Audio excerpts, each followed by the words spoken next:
ఇటు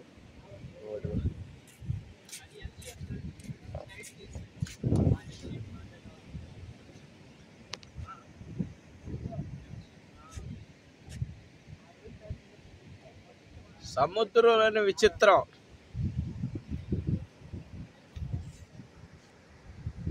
తుఫాన్కి భయంకరమైనటువంటి వాటర్ ప్రవహించి రకరకాలైనటువంటి సమస్యలు క్రియేట్ అయింది. ఈ తుఫాన్ చాలా పెద్దది.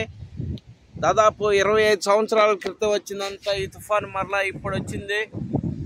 ఈ కృపానగర్, అడవిపల్లిపాలెం కృపానగర్లో ఈ సముద్రం రేవు ఇది. ఇక్కడ చాలా మంది జీవనం పొందుతూ ఉంటారు. ఇక్కడ ఇదంతా ఇళ్లలోకి నీళ్ళు వచ్చేసినాయి. చూడండి, చూస్తూ ఉండండి. సముద్రం ఇది కనపడతా ఉంది కదా. ఇదిగా అక్కడ చూడండి. అక్కడ మురికి నీళ్ళు లాగా సముద్రంలో ఎంత దూరం రెండు ఒక పక్క ఒక రకంగా ఒక పక్క ఒక రకంగా ఉండే సముద్రం ఇక్కడ కూడా అట్టానే ఉంది. చూడండి, హిందూ మహాసముద్రం, పసిఫిక్ మహాసముద్రం ఏ రీతిలో ఉందో ఆ రీతిలో బంగాళాఖాతంలో అడవిపల్లిపాలెం కృపానగర్లో ఉంది. చూడండి, అడి తీసుకురా